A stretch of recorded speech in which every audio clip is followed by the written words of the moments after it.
Morning glory, America. Bonjour, hi, Canada. Greetings to the rest of the world that's tuning in. Huge day in Washington, D.C. today. President Trump is announcing his proposed plan for Middle Eastern peace with Prime Minister Benjamin Netanyahu at his side. We will wait to see how the Arab states respond, and that will tell us whether it has a prayer. Big day. Kickoff is today. Things are getting worse in China. Hong Kong, China is going to be drastically reduced significantly due to coronavirus, according to the Wall Street Journal. Chief Executive Carrie Lam said cross-border travel between the city and the mainland would be reduced significantly due to the spreading outbreak of the Wuhan coronavirus. The Telegraph has a columnist, Holmes Chan, whose column reads, Hong Kong's coronavirus panic reminds me of the dark days of SARS. And that's because the death toll in mainland China has passed 100. It's now 108 people have died from the virus. Beijing has lost its first fatality. And overnight, it went to 40. I always want my statistics to be correct. The number of confirmed cases in China surged to 4,515 as of January 27 from 2,835 a day earlier. Not the kind of growth rate you want. Meanwhile, in the United States, according to the Washington Post, the U.S. is expanding screening of passengers to 20 airports. A little bit late, but better late than never. Those 20 airports still only pick up 90% of the passengers. It's not fast enough. Now, the markets took the hit I expected yesterday, and they're not so bad this morning. In fact, let me give you a pre-market report brought to you by andrewandtodd.com. Andrew and Todd lend you money. They do not broker out your phone call, and they do things like consolidate your debt and refinance your house or get you a new house or help you do a reverse mortgage, or if you're a veteran, get you 100% down. And boy, are they... I got a note from Andrew. Yes, indeed, they are booming. Unfortunately, bad news in the world is good news for people who are buying real estate, because the 10-year Treasury dropped down to 1.6%. I didn't think I'd ever say that, 1.6%. As money flooded into U.S. Treasuries yesterday, 1.6% is the return on them. That's not the rate you'll get on your 15 or 30-year mortgage. It's the rate on which they are set. So now is the time to call 888-888-1172. Andrew Del Rey and Todd Avakian at andrewandtodd.com or with Sierra Pacific Mortgage. And so they lend you the money, and when the 10 years at 1.6, you can't do any better than that. Yesterday, the Dow lost 453 points because of coronavirus. NASDAQ was down 175 points because of coronavirus. Asian stocks are hammered again by virus fears. Japan is down 0.5%. But in the United States, everything in the market is a little bit green as we begin to see our government getting organized. The S&P is up 10 points. NASDAQ up 43, which is 0.5%. The Dow up 80, which is up 0.29%. But it's if and when the 10-year Treasury starts to rebound and move higher that I'll believe that the markets believe that the virus is contained. Because until it does, I'm not going to believe that it is. According to the Washington Post, officials in the U.S. and China have said the best estimate so far of the coronavirus's contagiousness is that it will spread to between 1.5 and 3 people from every person who is sick. Now, that's much less transmissible than measles, for which the rate is as high as 18.2. But any number above 1 is problematic. Ian Lipkin, director of the Columbia University Center for Infection and Immunity, said it's still too early to predict how widespread or deadly the outbreak will be. He added that putting the outbreak in the context of other prevalent diseases was key. It's fair to say that every year there are 30 to 40,000 people who die of the flu in the United States. It is very unlikely we'll ever reach the level we annually lose to the flu. Good. When people believe that, the panic will be over on the markets. So watch the markets. Now, John Bolton's book upended proceedings. I still think there are only 2 Republicans who want to call witnesses, Susan Collins and Mitt Romney, but we will see. Yesterday, Pat Philbin, the deputy White House counsel, I think the superstar thus far of these proceedings, took to the floor of the Senate and said this about the House proceeding, cut number 20. Cross-examination of witnesses in particular is one of the most important procedural protections for any American. The Supreme Court has explained that for over 250 years, our legal tradition has recognized cross-examination as the greatest legal engine ever invented for the discovery of truth. So why did House Democrats jettison every precedent and every principle of due process in the way they devised these hearing procedures? Why did they devise a process that kept the president locked out of any hearings for 71 of the 78 days of the so-called investigation? I would submit because their process was never about finding the truth. Their process was about achieving a predetermined outcome on a timetable and having it done by Christmas. And that is what they achieved. That is what they achieved. Ted Cruz, the senator from Texas, came out and summarized what I'll play for you after the break, the presentation by Pam Bondi, former Florida Attorney General and part of the Trump defense team. But Ted Cruz summarized it, cut number 23. This afternoon was devastating for the House managers. For the first time in the entire proceeding, we have heard just of the beginning of the serious evidence of corruption involving Burisma, the Ukrainian natural gas company that paid Hunter Biden, Joe Biden's son, $1 million a year. So while Joe Biden, let me answer. I'll answer the question. Could you answer the question? I appreciate it. Let me answer the question without interrupting me, please. You got it. Burisma paid Hunter Biden, Joe Biden's son, $1 million a year, while Hunter Biden threatened Ukraine to withhold $1 billion in aid unless and until they fired the prosecutor investigating his son. Joe Biden threatened. Joe Biden is Vice President of the United States, and we just saw a video, which I would encourage every news outlet here to actually show the video of Joe Biden bragging how he told the president of Ukraine that he was going to cut off $1 billion, he was going to block $1 billion in foreign aid to Ukraine unless they fired the prosecutor. And in Joe Biden's own words, son of a bitch, they fired the guy. So why not have Bolton testify? You said you'd answer the question. Hold on, Andrew. Let me answer the question. I did ask the question. Why? So I get that the press loves to obsess over the latest bombshell. Listen, I don't know what John Bolton's book says or doesn't say.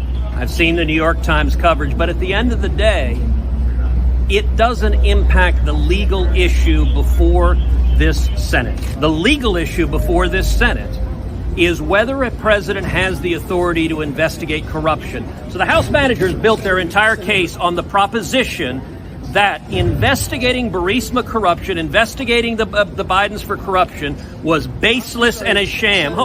It is baseless and a sham, and Pam Bondi proved that, and I'm going to play that in a second. I do also want to let you know, over on my Twitter account, I have retweeted a GoFundMe page that is supporting the Altabelli family. As many of you have read, the helicopter crash that claimed the life of Kobe and his daughter also killed 7 other people, among them John, Carrie, and Alyssa Altabelli. John, Carrie, and Alyssa were the father, stepmother, and younger sister of one of the scouts, J.J. Altabelli, who was in high school with my son in Irvine, California. They didn't know each other very well. They had many common friends, but it really racked. This going to need help. And so I think support for the Altabelli family, whether or not you're a Red Sox fan or you grew up in Irvine, is a great thing. And I appreciate, if you want to see that, go over to Hugh Hewitt on Twitter. You'll find it, Altabelli GoFundMe. It's put together by, it's a legit, Paul Taboni.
Welcome back, America. Pam Bondi is what we need right now. She went onto the floor of the Senate yesterday and launched into this cut number 28.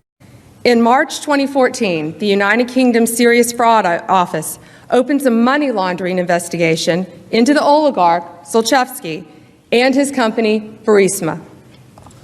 The very next month, April 2014, according to a public report, Hunter Biden quietly joins the board of Burisma. Remember, early 2014 was when Vice President Biden began leading Ukraine policy. Here's how Hunter Biden came to join Burisma's board in April 2014. He was brought on the board by Devon Archer, his business partner.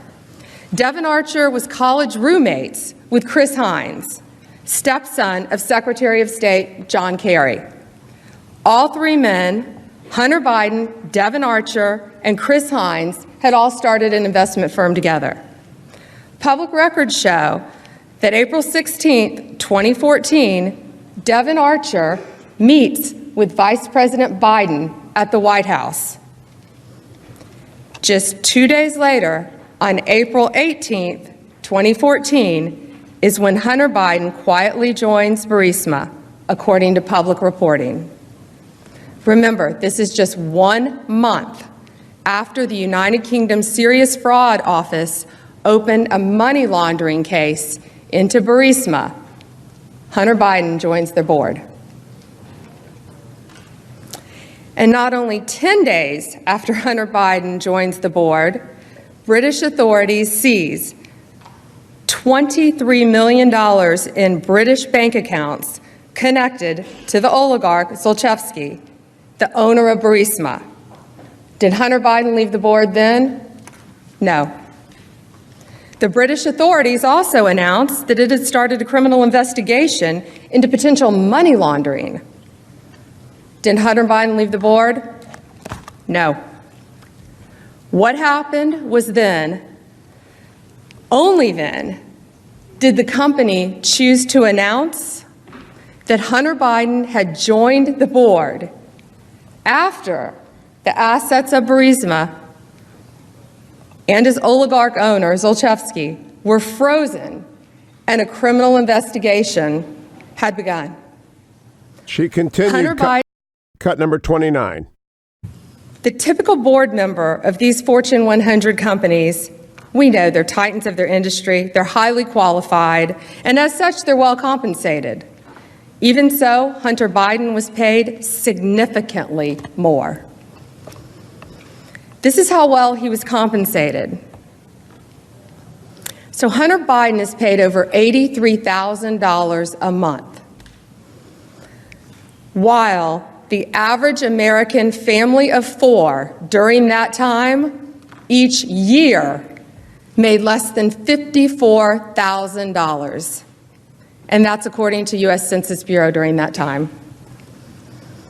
And this is what's been reported about his work on the board. The Washington Post said, quote, "What specific duties Hunter Biden carried out for Burisma are not fully known," end quote.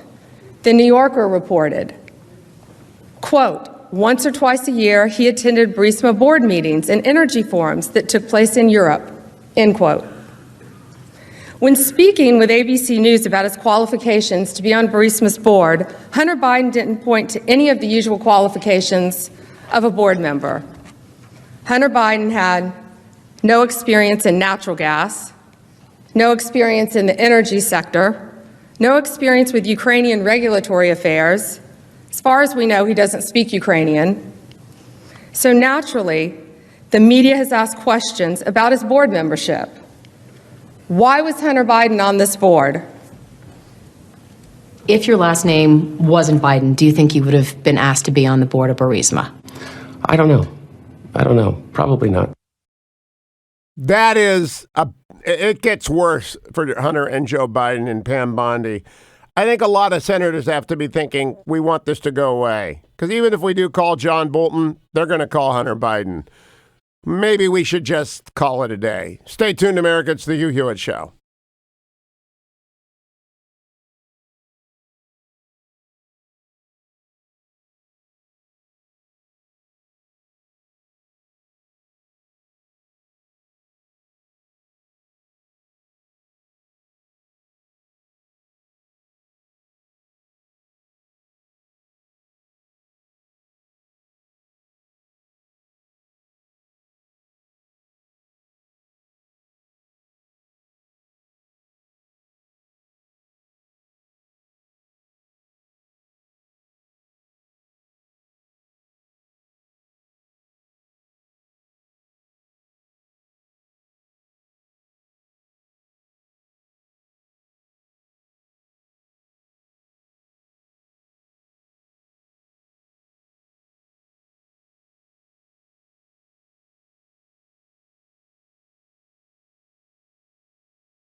Welcome back, America. It's Hugh Hewitt. One of the people who's spinning the windmills of my mind is David Bahnsen. I know you've seen him on all of the financial channels because that's where he lives. I think he's like a vampire. He's up at night and early in the morning on the West Coast.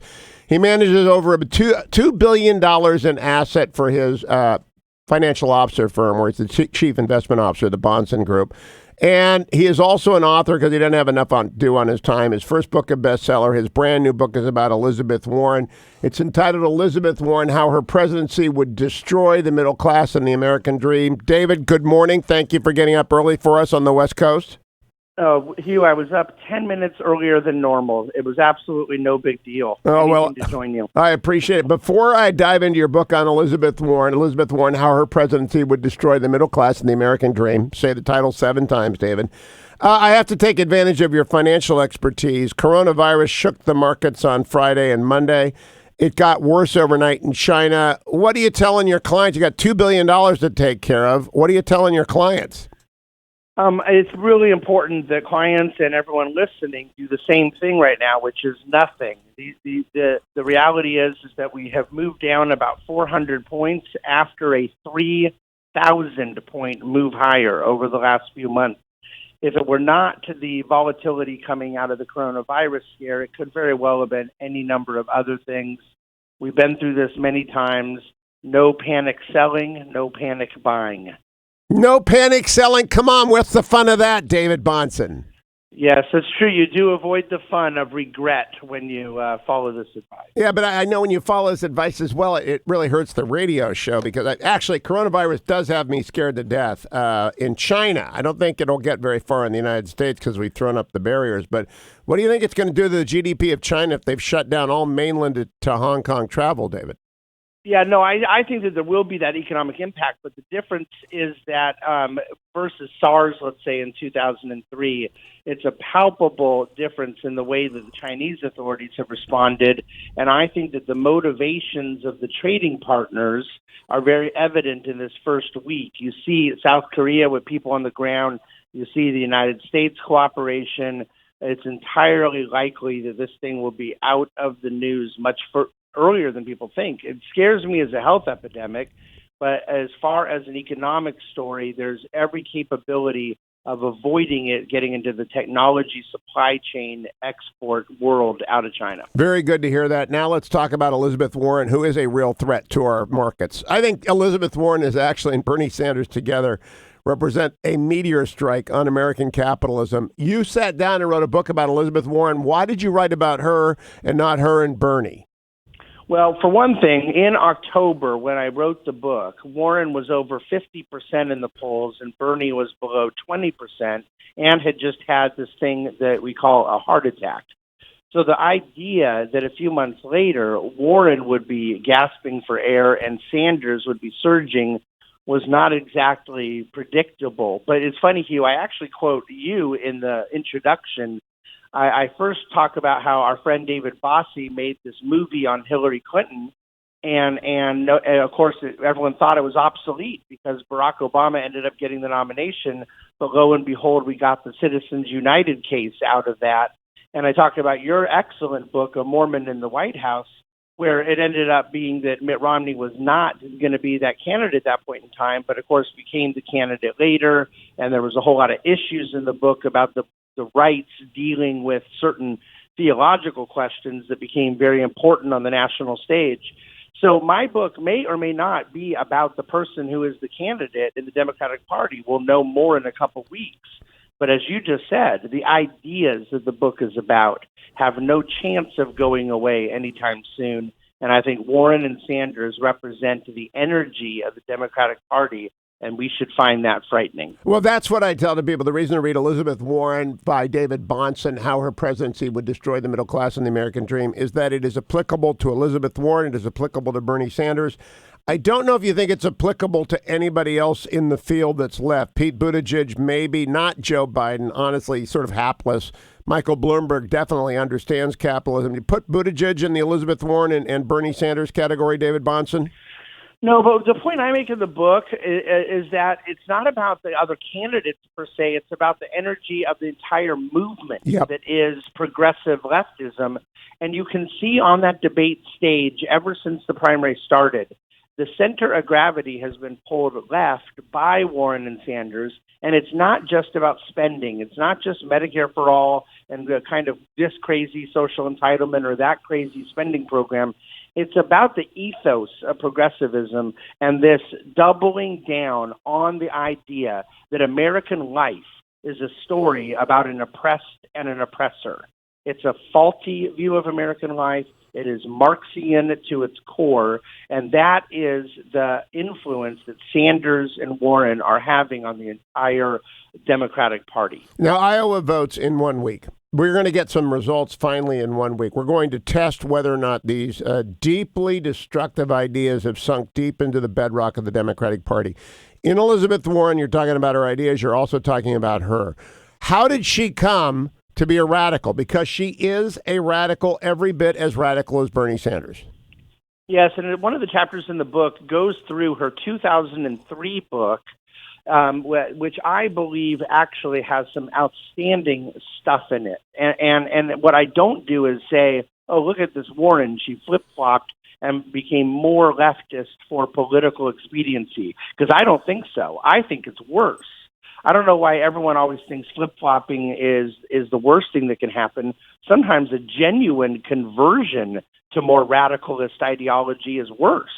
And that's what I believe happened through the financial crisis. My belief is that this Harvard law professor became even greater in her commitment to these statist interventions and to this narrative of society, as I talked about before, being oppressed versus oppressor. I'm talking with David Bahnsen, financial wizard. He manages $2 billion in money. You see him on all the financial channels all the time. He's taken time from his management of assets to write a brand new book, Elizabeth Warren, How Her Presidency Would Destroy the Middle Class and the American Dream. David, in terms of immediate market impact, I just wonder, what do you think will happen to the markets if we wake up on the Wednesday after the election and either Elizabeth Warren or Bernie Sanders is president? Well, it's a question that you can imagine I get asked all the time, and there's a couple of nuances that have to be included in the assumptions. For one thing, markets are discounting mechanisms, and what that means for our listeners right now is that they're always pricing in ahead of time what they believe about the future. The reason that the market rallied so much after Trump was elected is because the markets were not fully expecting it. They had not been able to completely price it in. So if it's going to be a very close election, which I suspect it will be, come down to the wire in a few battleground states, there's a good chance that the market's response ahead of time will not be priced in. But Hugh, the biggest thing that will move markets the day after the election, if a Warren or Sanders is elected, is going to be the Senate races in Maine, Colorado, Arizona, Alabama, Michigan, some of these very important states, because a Warren-Sanders presidency with a GOP Mitch McConnell Senate is very different than a Warren-Sanders presidency without. And markets know this nuance. They've always appreciated split government. Warren and Sanders can do a lot of danger even if they don't control the Senate because of the executive pen, and it's one of the reasons I want to always caution against heavy executive orders, even when it's our guy in the White House. I don't like it. But Warren and Sanders would move markets down and be happy about it. That's the biggest thing. A last question before we run out of time, David Bahnsen. Again, David's last name is Bahnsen. If you want to go to Amazon.com, where the book is available, it dropped yesterday. Elizabeth Warren, How Her Presidency Would Destroy the Middle Class and the American Dream. You cannot miss the hardcover. Brilliant, beautiful yellow cover. And it's Bahnsen, Bahnsen. What is the single most radical part of the Warren agenda, David? Well, when you go through the banning fracking and Medicare for all and student loan forgiveness, all of these things can be taken as a certain spending radicalism, like, oh, we can't afford it. All of it's true. I make those arguments. But the single most radical agenda in her book is the story she wants to tell the middle class. that they cannot get ahead, that the aspirational society in America is dead. It's radicalism, it's fatalism, and it's untrue. That's the story I most want to unwind, to remind Americans that they can get ahead. There is not a rich person sitting around trying to hurt them. We have the ability in this country to create the lives for ourselves and our families that we want to have. You know what, David, quick bonus question. You and I did not talk at all about her genetic makeup. We didn't talk at all about any of her personal characteristics. We didn't talk at all about elitism. This was about a policy argument about Elizabeth Warren. Do you think that's the most effective approach with her and Bernie? I suspect that there are people who get a little more riled up when you go to kind of some of that fun stuff and personal stuff and whatnot. And I don't necessarily think all of it's illegitimate. It isn't really my DNA, if I can be somewhat punny about it. But no, I don't. I really want to win the argument, because Elizabeth Warren's going to be gone someday. She might be gone in 2 weeks. And so those attacks do not help us with the lasting ideological battle, which is most important to me. Well said. David Bahnsen, the brand new book is Elizabeth Warren, How Her Presidency Would Destroy the Middle Class and the American Dream. And David's last name, Bahnsen, Bahnsen. Go and get the book at Amazon.com today and be ready for Iowa a week from today. Thank you, David. Time for me to tell you about two things. First of all, Honor Bound Coffee. Honor Bound Coffee. I've been telling you about this for a while, and it's run by the same father and son team who run ReliefFactor.com, which I'll be taking in a second. But Honor Bound Coffee is a brand new effort that they are beginning, which is the best coffee in America as far as I'm concerned. I drank it last year. I got to get my first order, 2 bags coming. They are going to support military families with 100% of the profits. So that when you drink your coffee in the morning, I've got my lukewarm coffee right here. It'll be warmer when it's Honor Bound Coffee. You'll be contributing to the support of those who serve and protect us. Every day we benefit from the sacrifice of our military families. Pete and Seth Talbot tell you at the front page of HonorBoundCoffee.com every day. These families are paying the heaviest price for the whole American family. And as a father-son team, family is their top priority, so they have committed 100% of the profits of Honor Bound Coffee to support those who serve and protect. You join the club, you get a special offer for first-time subscribers. You get 2 bags for the price of 1 for Honor Bound Coffee. You select your roast, light, medium, dark, decaf. You select your grind, espresso, drip, French, or whole, and then you get it sent to you at home, and you're going to love Honor Bound Coffee. Like I love ReliefFactor.com. Time to do that. Again, I take this every morning, just like I'll be drinking Honor Bound Coffee soon every morning. 4 pills, and go in my mouth. And down they go.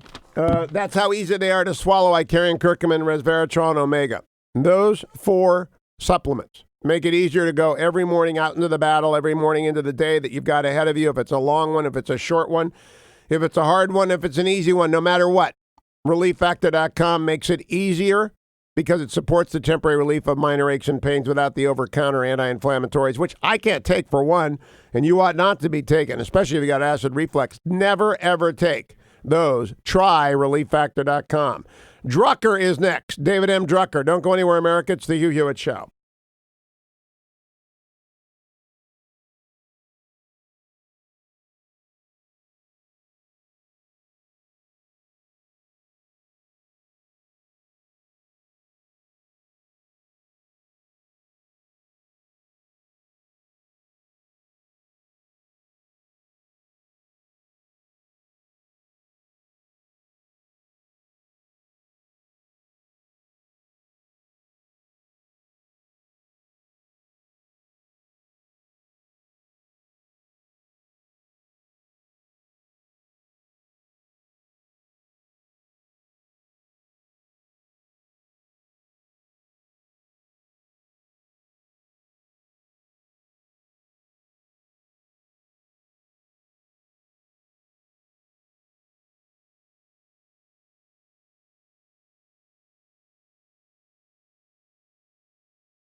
Welcome back, America. It's Hugh Hewitt. That music means Drucker is in the house. David M. Drucker on Twitter and at the Washington Examiner.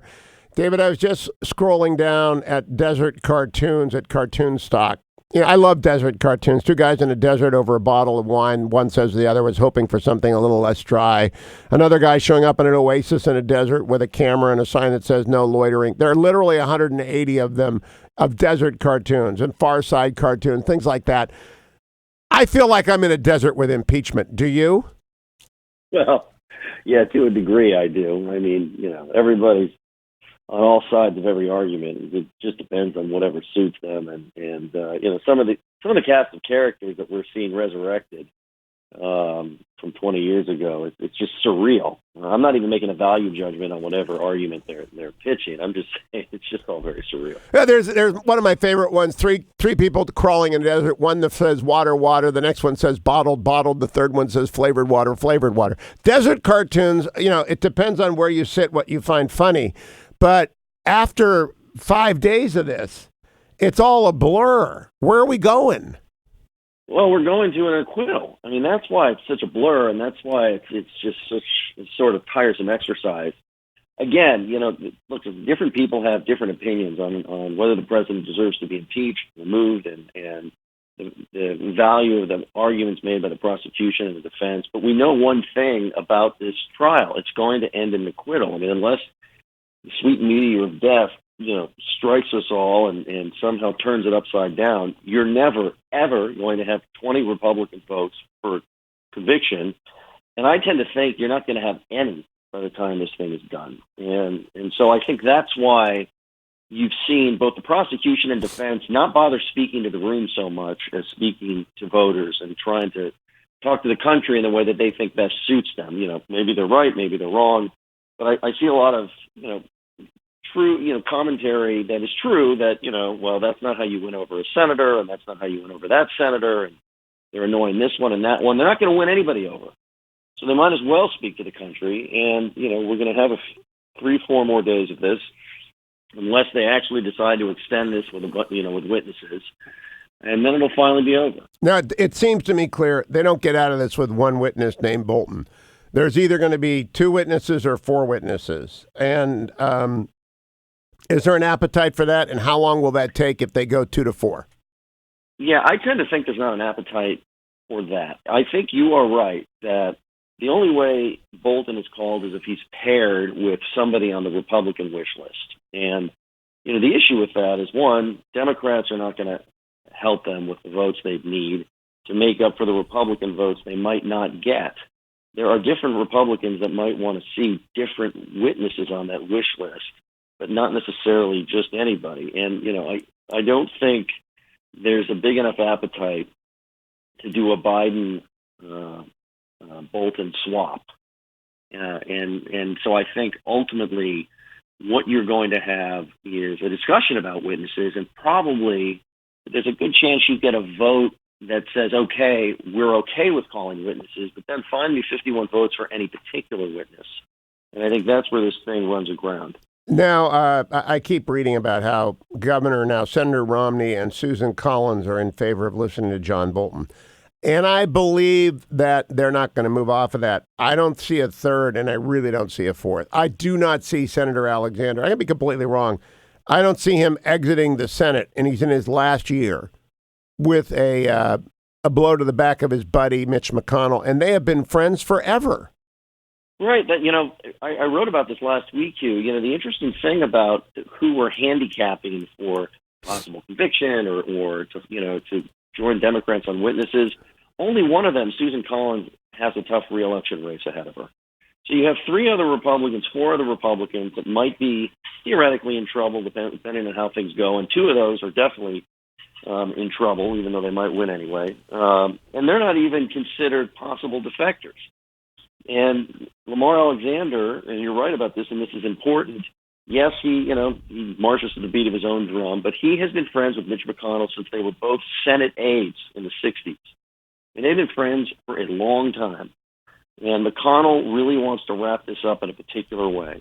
So unless Lamar is moved to believe that Trump is a bad guy and this thing needs to be extended and explored, I just don't think that he's going to be one of the defectors. And I also think people sort of misunderstand, the Collins and Romney factors. I mean, Collins is dealing with the fact that she doesn't want to anger the Republican base. The Democrats have already come after her in terms of her race, so she's got that issue to deal with. And Romney, he's going to do what he thinks is best, but he's new and he still wants to function within that conference and get some things done. And so I think that he's going to have to see a lot and be motivated to really be an outlier and feel good about it. Senator Romney's going to do whatever his conscience tells him to do. I mean, it's that simple. If he thinks Bolton would make a good witness, he'll vote for him. Political calculation be damned. But I do believe, and I think Susan Collins the same way. And that's a category of two. That's it. It's those two. Everyone else has got friendship issues and political issues. David M. Drucker on Twitter. Thank you, my friend. Don't go anywhere, America. I'll be right back. Hour number 2 begins with Byron York as we return to the Hugh Hewitt Show.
Morning glory, America. Bonjour, hi, Canada. I'm Hugh Hewitt on the West Coast today. Amusing myself as we go through the impeachment desert by reading desert cartoons. A new one, man and a woman are crawling through a desert. Man's got a tie on. He says, read that back to me, Miss Grenwald. The woman says, to whom it may concern, water, water. They're all terrible, but they're all a desert. And to lead us through the impeachment desert this morning, Byron York of the Washington Examiner. You also see him on Fox News. Follow him on Twitter at Byron York. For the Steelers fans, that's spelled B-Y-R-O-N, York. Byron York. Good morning, Byron. Good morning, Hugh. Is there an oasis ahead? Is the end of the desert in sight? Well, it's unclear. It's less clear than it was recently. Yesterday was really a pretty insane day in Washington because of the Bolton story that came out. And because you heard in the media and from Democrats all sorts of demands that the president's legal team would have to address this huge, this blockbuster story. And they didn't. And when you think about it, I mean, what were they supposed to do? Were they supposed to devote their presentation to a newspaper account that quotes not one word of a book that no one can judge because they haven't seen it? I mean, seriously, what were they supposed to say? So they went ahead and did the presentation they had planned with Ken Starr near the top and Alan Dershowitz at the bottom and a lot of argument in between. A pretty effective day, except that all the news people could talk about was John Bolton. Now, Byron, this is the discordant image that I have gotten on both coasts, which is the media strikes up the band and they play a tune, and the president and his legal team reject the music and are doing disco or whatever they're doing. It's like two different bands are playing all the time. Exactly. There's so much premise rejecting going on in the Trump team, and that's really the only way to do it because, obviously the coverage on CNN and MSNBC as well as the broadcast networks is overwhelmingly negative. But the Trump people have a case, and we discussed this last week when they had just released their defense memorandum, and this whole case they're making in person is based on that, I think it was a 110-page defense memorandum, and they haven't changed, and they've been actually quite effective at it. I've thought that Mike Purpura, who is a deputy White House counsel, who I had not seen in any public way before, has been particularly effective. Yesterday, they kind of put the whole team out there. They had Pam Bondi, they had Robert Ray, they had Starr, they had Dershowitz, they had Hirschman, they had like the whole group. If you had a fantasy draft, Byron, I would pick Pat Philbin first. I just like his approach, which is very methodical, very down. It's the way when I have argued. And I think Pat Philbin is the superstar, but they're all good. Philbin has been very effective, and he got the job of making a lot of the process argument. Now, it's interesting.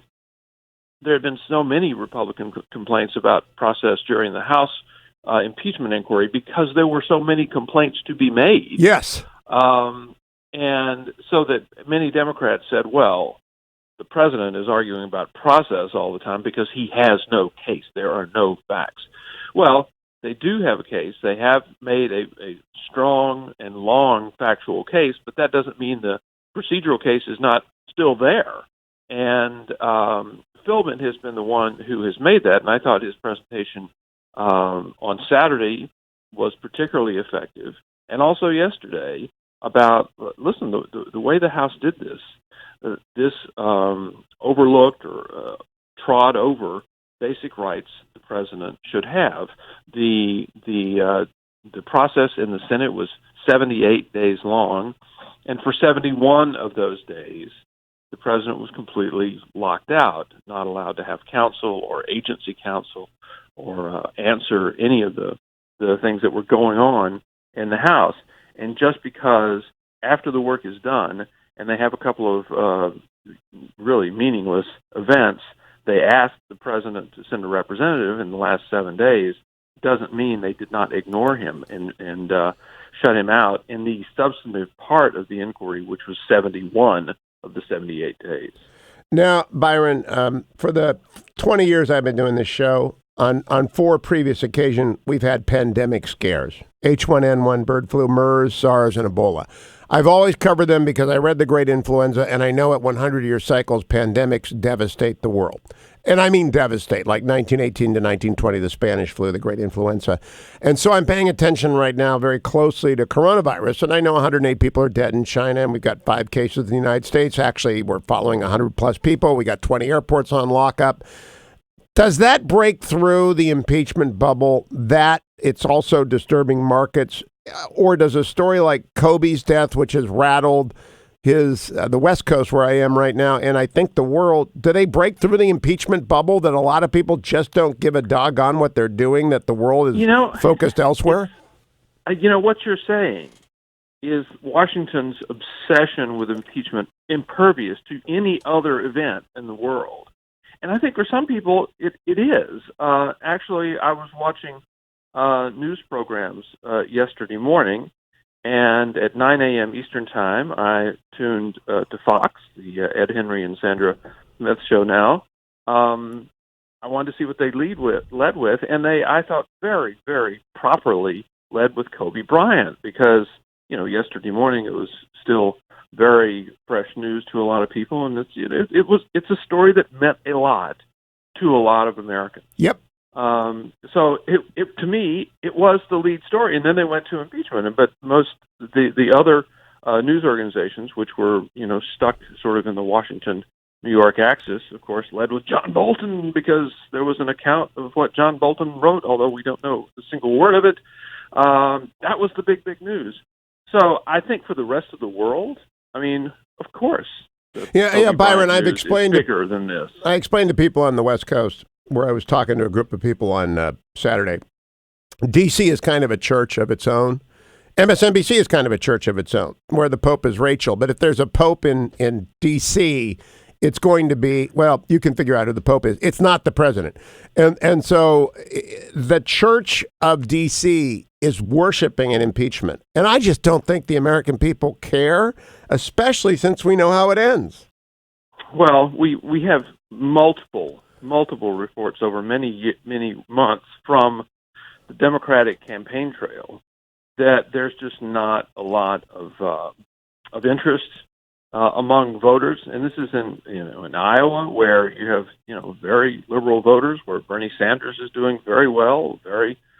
These voters want to vote Donald Trump out of office, but in terms of impeachment, they don't seem that interested. Now, a last question. When you come down to the end game, John Bolton has arisen. I do not believe it was Javelin, his firm, that released the book. I do not believe it was Bolton. It could have been someone on the NSC staff. It is likely, in my opinion, to be a member of the resistance within the publishing house that is handling the book. Do you have any reporting?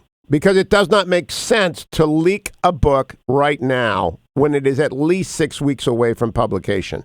You drain, even though they put the pre-order notice up on Amazon ASAP, which is what you do a week before a book drops. It doesn't make any sense to do it now. What do you think?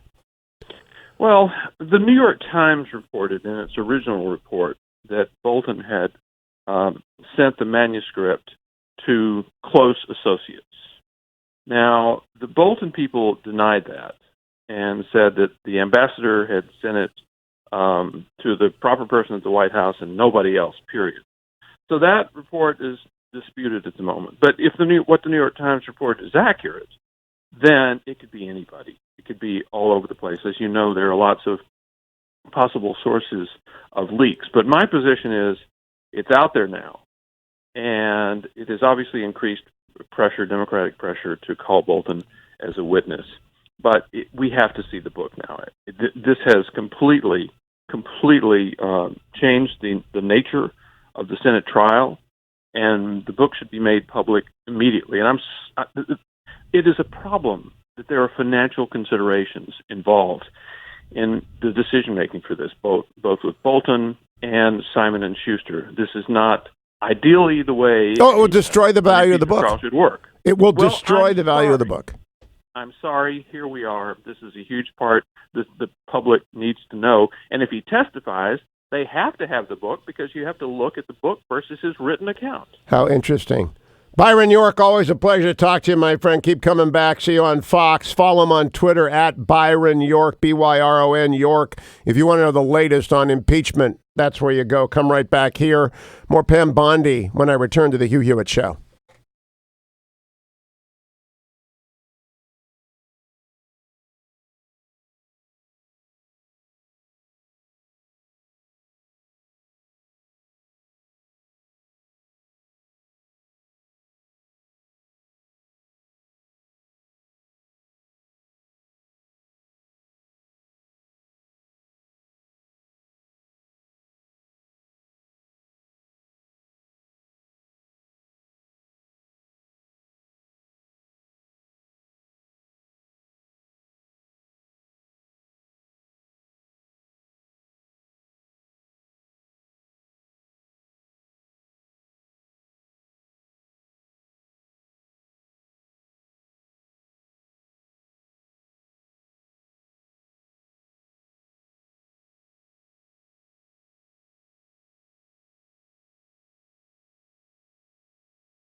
Welcome back, America. We're in the desert of impeachment. I'm Hugh Hewitt. Thank you for listening. Follow me on Twitter at Hugh Hewitt. Now time for the pre-market report. Brought to you by AndrewandTodd.com. Two names, Andrew and Todd, 2Ds and Todd.com.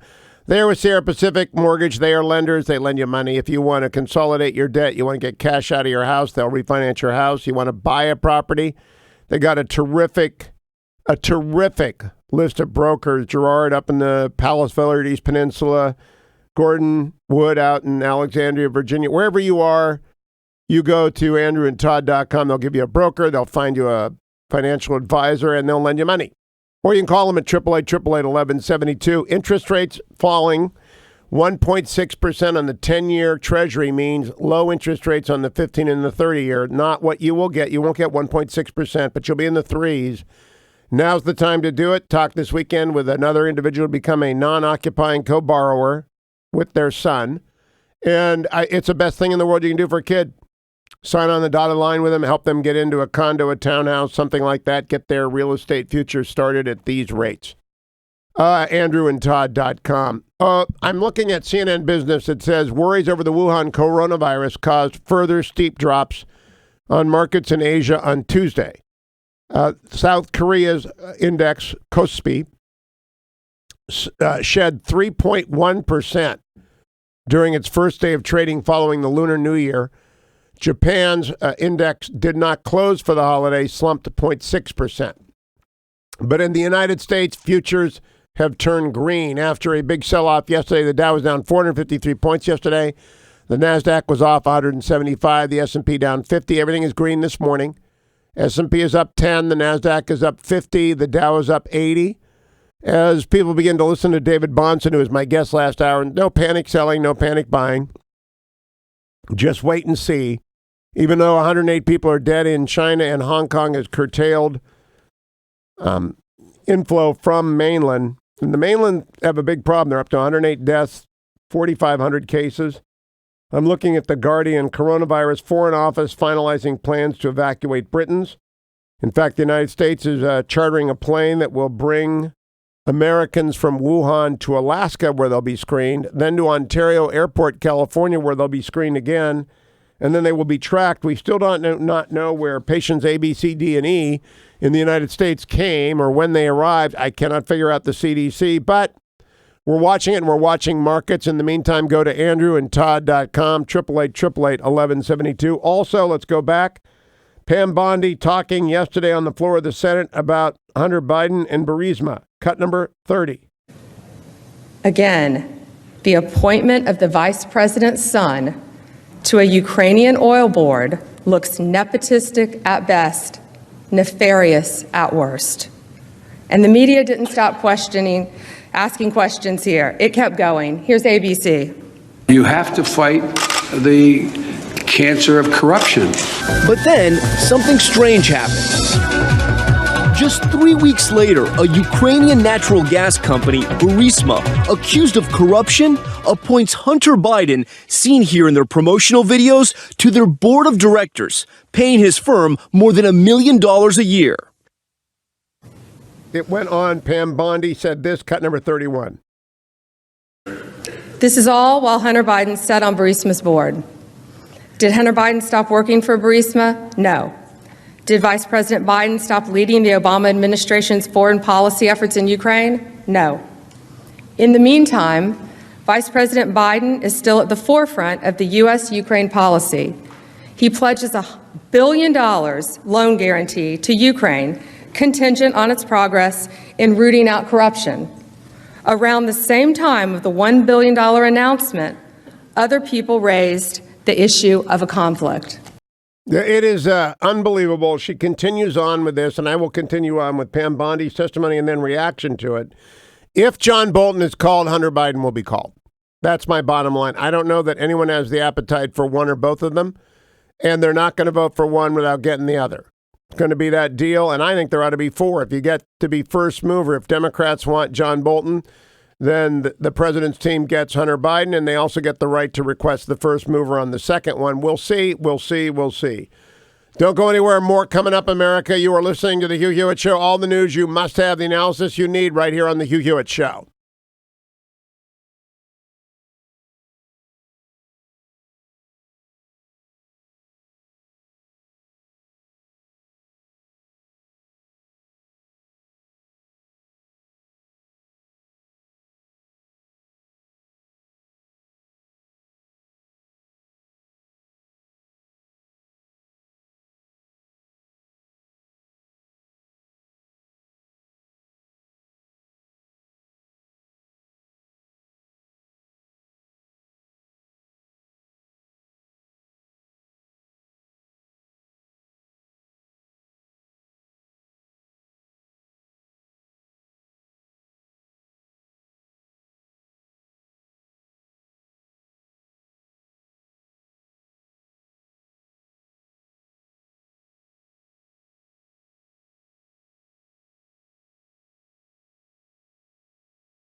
Listen closely to the bass here.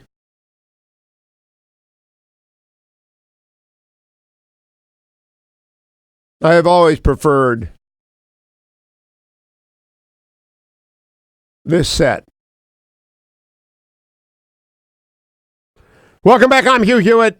Pam Bondi on the floor of the Senate. Let's go back to and then go forward for cut number 31, talking about Joe Biden at the center of the U.S.-Ukraine policy conflict of interest. Cut number 31. This is all while Hunter Biden sat on Burisma's board. Did Hunter Biden stop working for Burisma? No. Did Vice President Biden stop leading the Obama administration's foreign policy efforts in Ukraine? No. In the meantime, Vice President Biden is still at the forefront of the U.S.-Ukraine policy. He pledges $1 billion loan guarantee to Ukraine, contingent on its progress in rooting out corruption. Around the same time of the $1 billion announcement, other people raised the issue of a conflict. Other people did, and Pam Bondi talked about who raised red flags about the conflict. Cut number 32. Biden went around bragging that he stopped the prosecution. So if you can look into it, it looks horrible to me. End quote. The House managers talked about the Bidens of Burisma 400 times, but they never gave you the full picture. But here are those who did. The United Kingdom Serious Fraud Unit, Deputy Assistant Secretary of State George Kent, Chris Hines, the ABC White House reporter, ABC, Good Morning America, The Washington Post, The New York Times, Ukrainian law enforcement, and the Obama State Department itself. They all thought there was cause to raise the issue about the Bidens and Burisma. Eric Hirschman, another member of the Trump defense team on the floor of the Senate yesterday, talking more about Hunter and Joe. Cut number 25. Next. The House managers say President Zelensky did not want to get mixed up in U.S. politics, but it is precisely the Democrats who politicized the issue. Last August, they began circling the wagons trying to protect Vice President Biden, and they're still doing it in these proceedings. They contend that any investigation into the millions of dollars of payments by a corrupt Ukraine company owned by a corrupt Ukraine oligarch to the son of the second highest office holder in our land, who was supposed to be in charge of fighting corruption in Ukraine, they're calling that type of inquiry a sham, debunked. But there has never been an investigation. So how could it be a sham? Simply because the House managers say so?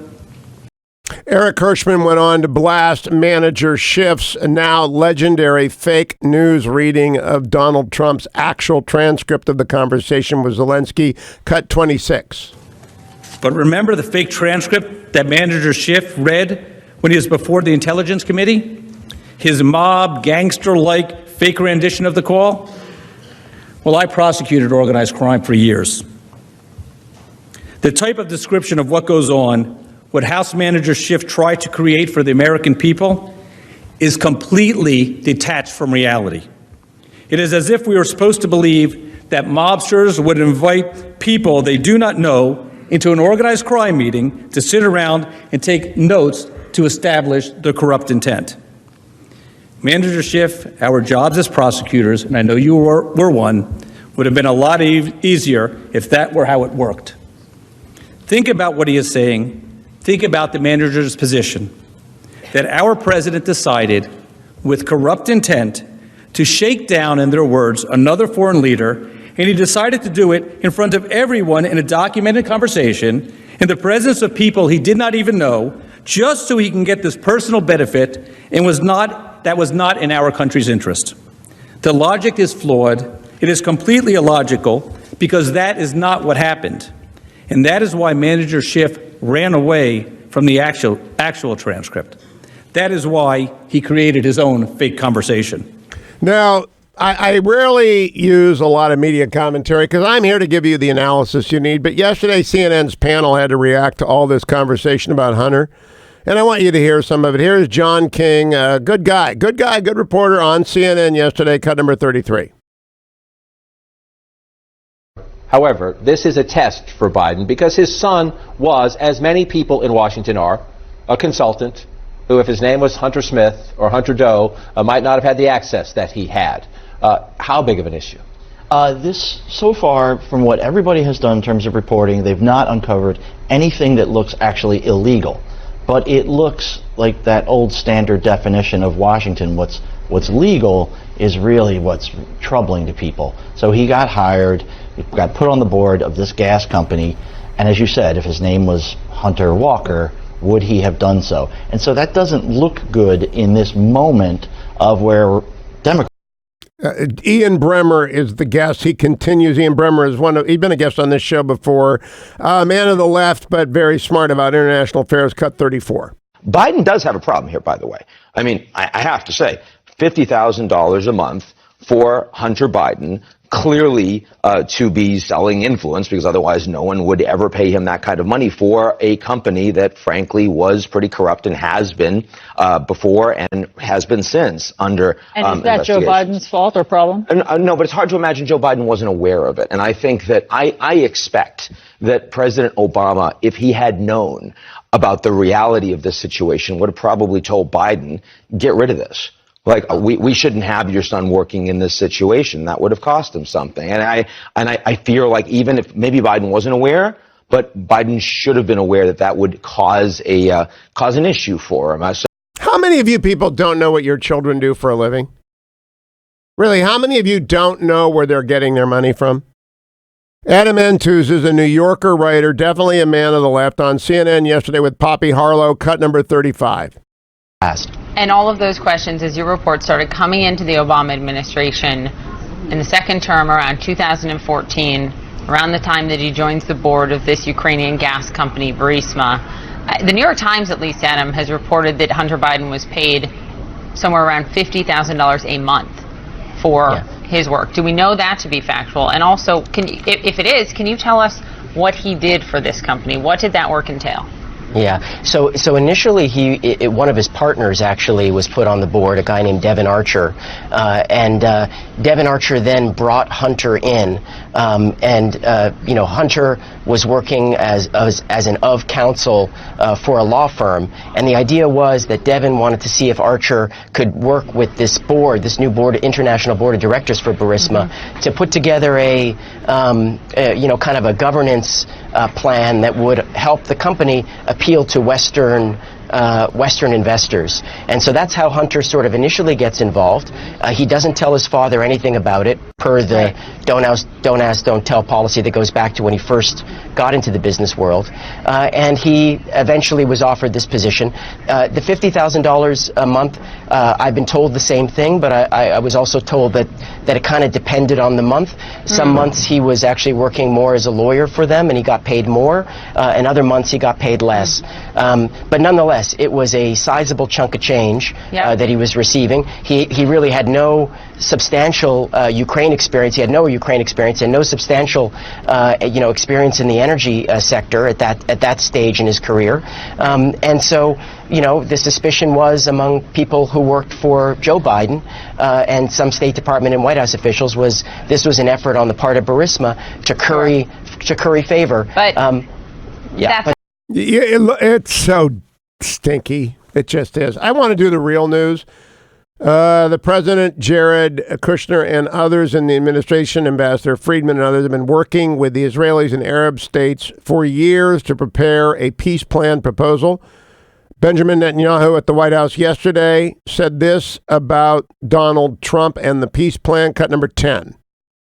Today, I repeat, I just want to say thank you for everything you've done for the state of Israel. You've been the greatest friend that Israel has had in the White House. And I think tomorrow we can continue making history. Thank you, Mr. President. Benjamin Netanyahu also talked about the administration's policy vis-a-vis Iran, cut number 11. May I say something? Yeah. I think, first of all, I'm very honored to be here with you here today, Mr. President.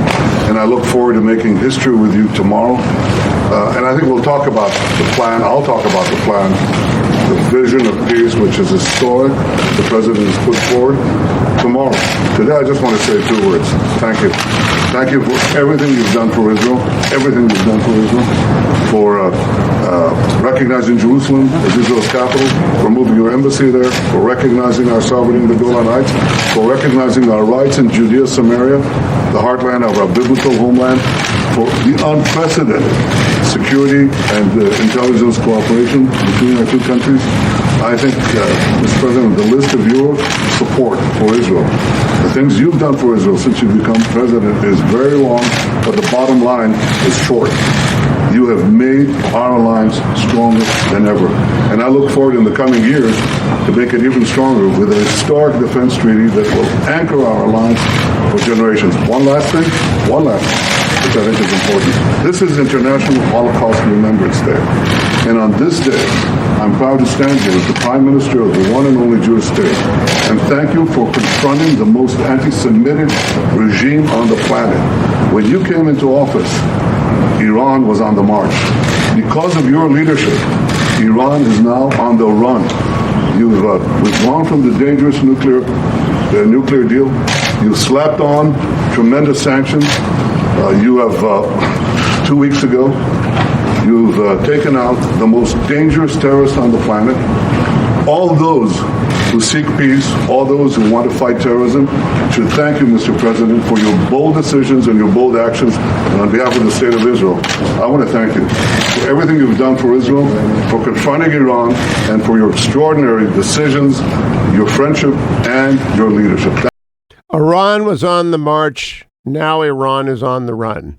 That's high praise.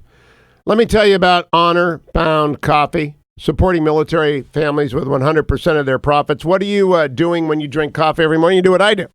You're waking up, getting a little caffeine jolt, unless you're one of those decaf weird people, and I know you're out there.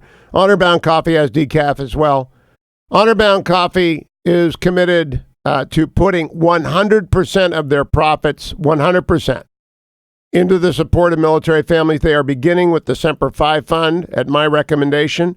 Honor Bound Coffee, you pick your roast, your grind, and your shipping frequency. They roast your coffee, they ship your coffee, and then 100% of the profit benefit military families.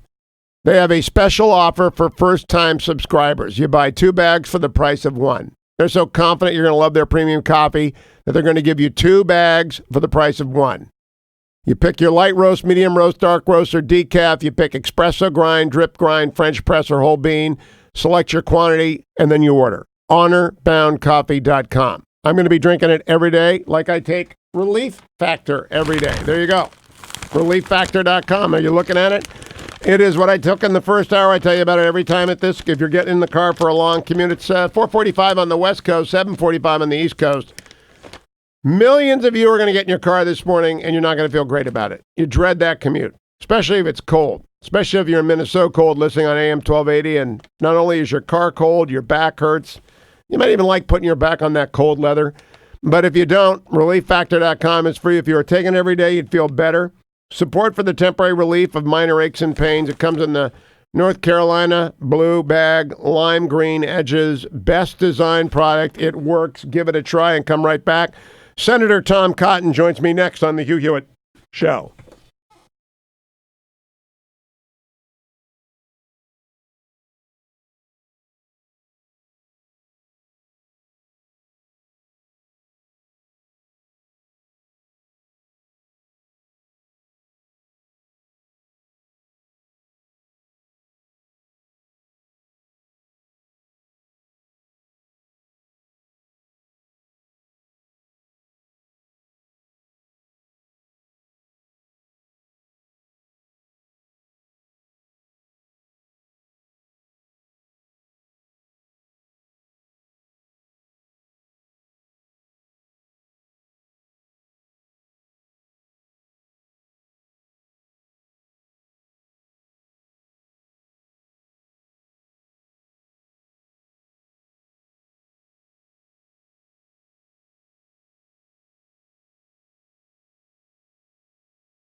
Welcome back, America. Hugh Hewitt, joined by Senator Tom Cotton of Arkansas. Good morning, Senator. Good morning, Hugh. It's great to be on with you. Three things I want to cover. First, congratulations on your YouTube video. I'm going to play it all from yesterday. Sergeant Roddy Edmonds, I had never heard this story until you narrated that We Are All Jews Here story. Never heard it before. Congratulations on doing that. Thank you, Hugh. Roddy Edmonds' story is truly amazing. 75 years ago yesterday in a POW camp, he was ordered as a senior man among 1,300 American GIs to have all the Jews fall out. He immediately said, we're not doing that. He rallied all 1,300 men to stand in formation, and when he was told to make the Jews come forward, he said, we're all Jews here. And then the Nazi commandant put a pistol to his head and said, the Jews will step forward right now, or I will shoot you. And said, kill the major. But you'll have to kill all of us, because we know who you are, and you're committing war crimes, and you will be captured after the war. So more than 12,000 people now have lived since that day 75 days ago because of Roddy Edmonds' heroic actions. And we're working on getting him a gold medal in Congress, and I think the Department of Defense should be considering a Medal of Honor as well. Well, I just tell you, I had never heard the story. It gives me a chill this morning to hear it again, and I will play it for the audience next hour. Number two, I was watching the normally effective Margaret Brennan on Sunday talk to you. She clearly did not understand what you were attempting to communicate about the president's line about the injuries suffered by our troops at Al-Anzar Air Force Base in Iraq. What were you trying to say when you were interrupted a couple of times, I thought? Yeah, and the left-wing outrage machine got spun up online as well about what the president said in my exchange with Margaret. So despite being interrupted, my point was that the military now takes traumatic brain injuries much more seriously than they did 15 years ago, for instance, when I was in the military. And the science has advanced much farther. But these injuries sometimes take time to manifest, unlike, say, a gunshot wound. And therefore, it's not surprising that the immediate reports were incomplete and that we now know over time that more than 30 soldiers suffered some kind of brain injuries. When the president said that some of them were not very serious or that they had headaches, he was not dismissing or downplaying some of their injuries.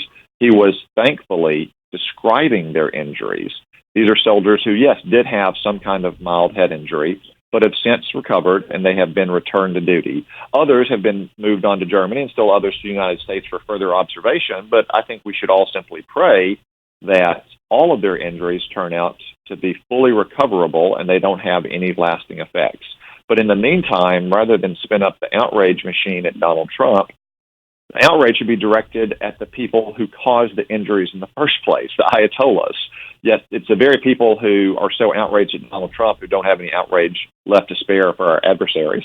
I have years and years done specials on Veterans Day and Memorial Day for the Semper Fi Fund, and I've talked to a lot of people who suffered TBI, and I would encourage everyone who's genuinely concerned to donate to semperfifund.org or any other charity that helps people with TBI. It is serious, but I understood the president's remarks.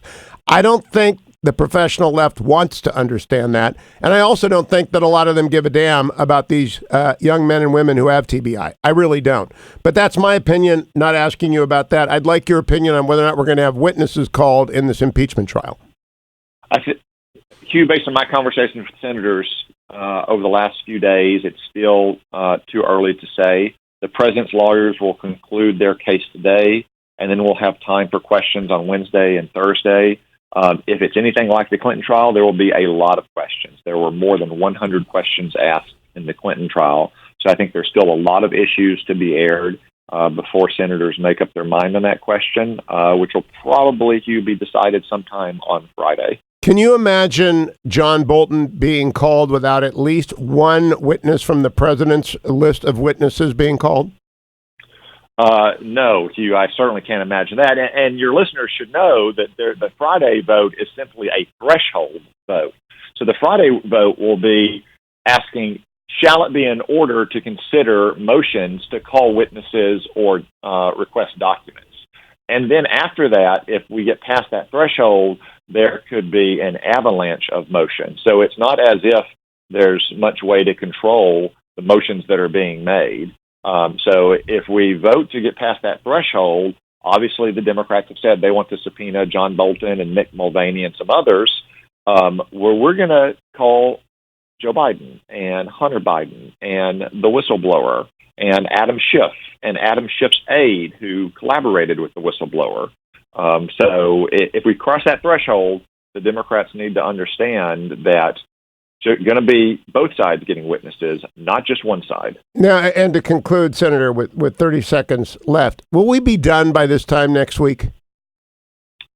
I do not know, Hugh. If we vote to have witnesses, certainly not, because then there also has to be time to take depositions, which is already the plan under the resolution we adopted last week. Does However, any work get done on coronavirus or anything else if there are?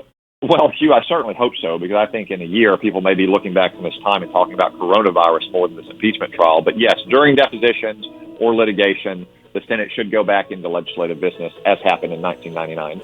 Good to know that. Senator Cotton, thank you for the YouTube video. I'll be playing it next hour. Thank you for your time, as always. I'll be right back. America, hour number 3 of the Hugh Hewitt Show coming up.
Welcome back, America. It's Hugh Hewitt.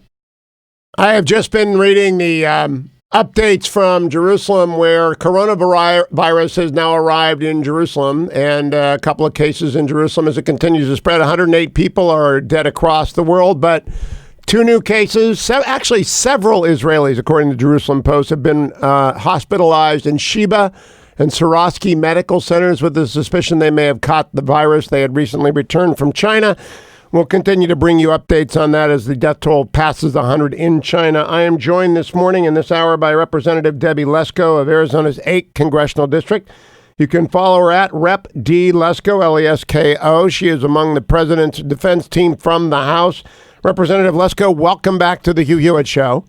Thank you for having me. Tell me what the House group is. What is your role and who got picked and how do you carry out the defense duties since you're not on the floor with the president's defenders?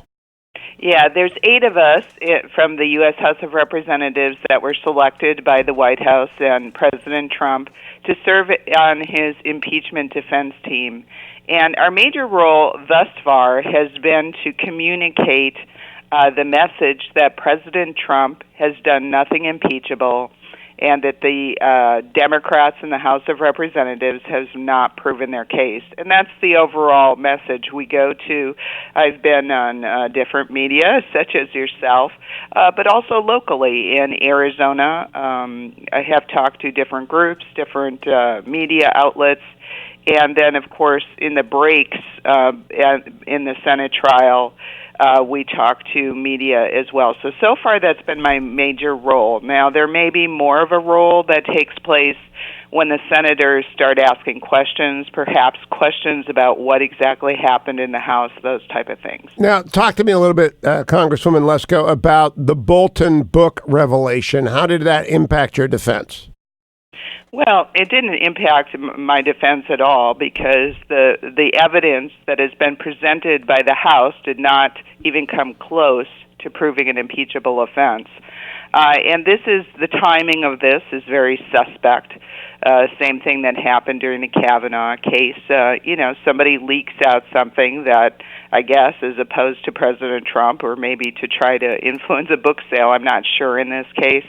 But, it is, again, nobody has read, well, at least nobody that I know has read this draft transcript of a book, yet the New York Times just happens to get it right before we go back into the Senate trial to try to influence the Republicans in the Senate to call for more witnesses. It's very suspect and very political, quite frankly, just like this whole impeachment thing has been political. It has nothing to do about this call. I mean, they would have found something else if they didn't find this call. If you remember, Adam Schiff, for 2 years, claimed that he had evidence that President Trump had colluded with Russia to influence the 2016 election.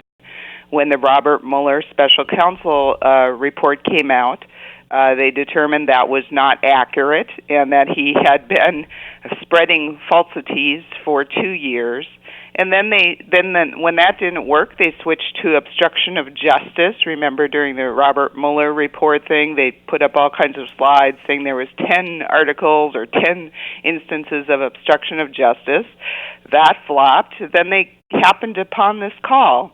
And so now they've made this into the impeachable offense. And if people would remember, there have been multiple introductions of articles of impeachment since the president has been elected, and in fact, 6 out of the 7 Democrat House managers that are sitting on the floor of the Senate already publicly supported, either voted for or publicly supported impeachment before the Ukrainian call. Now, Congresswoman Lesko, Senator Cotton was on just before you. He said if it comes to witnesses, he would like to hear from 5.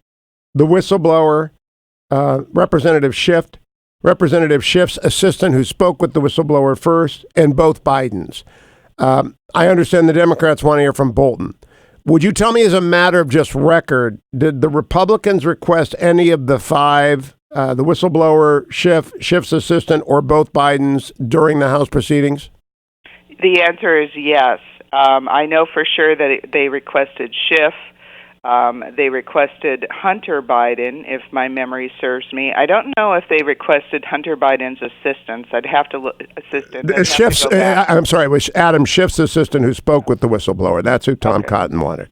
Yeah, and so I think that would be a good request. But I do know that the Republicans in both the House Intelligence Committee and the House Judiciary Committee, of which I serve on, requested witnesses and were denied. The only ones that the Republicans got in Judiciary were the same ones, or not Judiciary, Intelligence Committee, were the same ones that the Democrats already had on the list. They wouldn't allow us any other witnesses.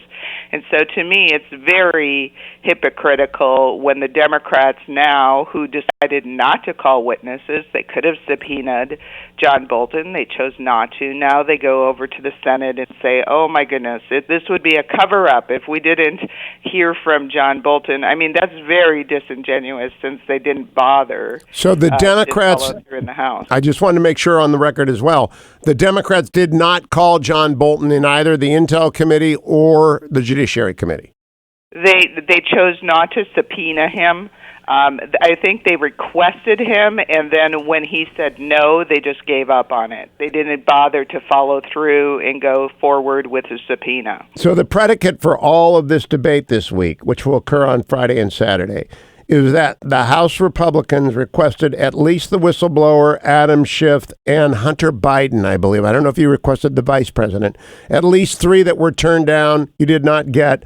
And the Democrats did not subpoena John Bolton. Now, to flip it and deny you the same witnesses in the Senate, but require Bolton, who they did not subpoena in the House. Am I right? That is absolutely correct. And that shows how political this is. It's very political. The whole political. They've been wanting to impeach the president since he got elected, and there's been record of that publicly of different Democratic congressmen and that have said he has to be impeached.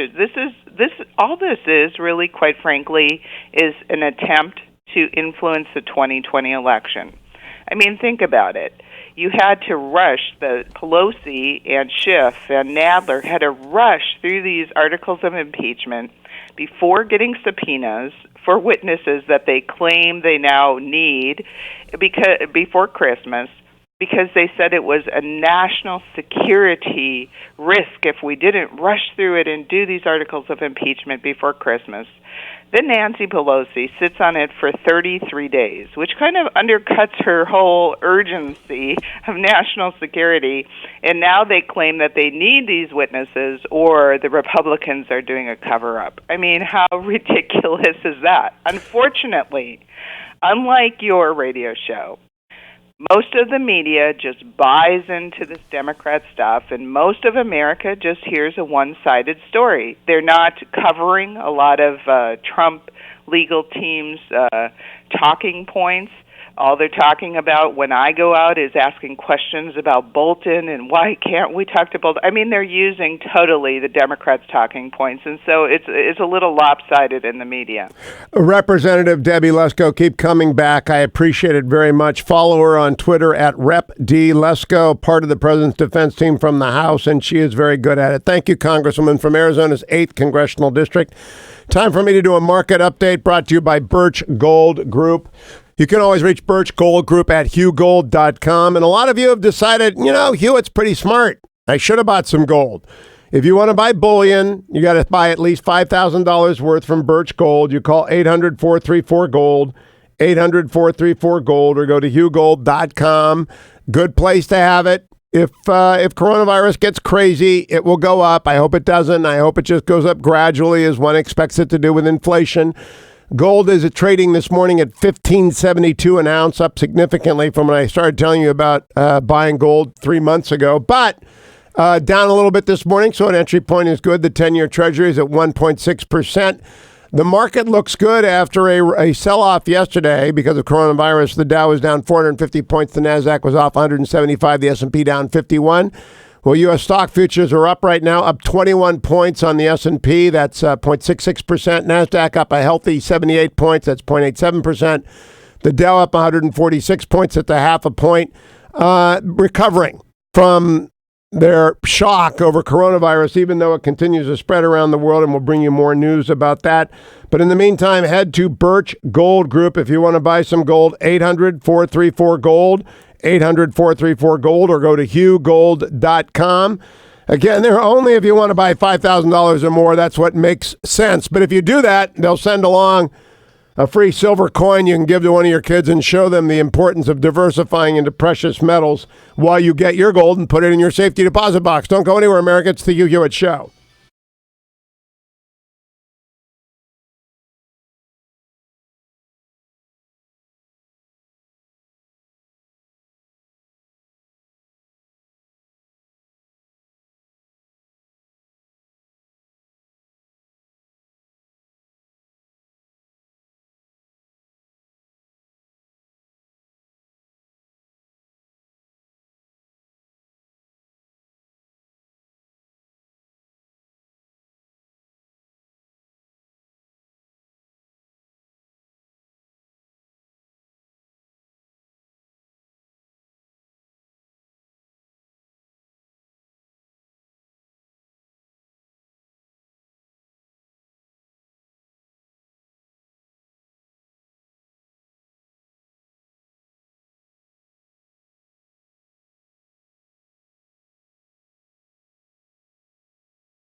Welcome back, America. I'm Hugh Hewitt. I mentioned earlier in the program when I was talking with Senator Tom Cotton that yesterday, on the 75th anniversary of this amazing event, Senator Cotton released a YouTube video about Master Sergeant Roddy Edmonds. I want you to hear it. Here it is. January 27th, 1945. A bitterly cold morning in northwest Germany. Master Sergeant Roddy Edmonds prayed one last time for courage, as he had through a cold, sleepless night. You see, Sergeant Edmonds was the senior man among nearly 1,300 American prisoners of war in a brutal Nazi POW camp. Just 24, his men looked up to him. One soldier recalled, "Roddy was cut from a different cloth than the rest of us." Another sergeant added, "Roddy was different, determined, and steady as a rock." By that morning, Sergeant Edmonds had held his troops together for more than a month of captivity, starvation rations, forced marches, and freezing cold. But today was different. The previous afternoon, the camp's loudspeakers crackled with a chilling order. Tomorrow morning at roll call, all Jewish Americans must assemble. Only the Jews. No one else. All who disobey will be shot. Sergeant Edmonds' response was immediate. "We're not doing that." He ordered his senior men. Every American falls out in the morning, even the sick and infirm. And every soldier would say he's Jewish. Every single one. No one could disobey or misunderstand, or the plan would fail. Roddy checked his men throughout the night, ensuring they were ready. In between, he prayed with them. Proverbs 28:1. The wicked flee when no man pursueth, but the righteous are bold as a lion. At 0600, the Americans formed up in the frigid darkness. Sergeant Edmonds in command, the sick leaning on the men next to them. They waited.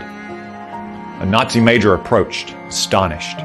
He yelled at Roddy, "What is this, a joke?" Roddy stared straight ahead and declared, "Under Article 17 of the Geneva Convention, prisoners of war are only required to provide name, rank, and serial number." The major barked, "Were my orders not clear, Sergeant?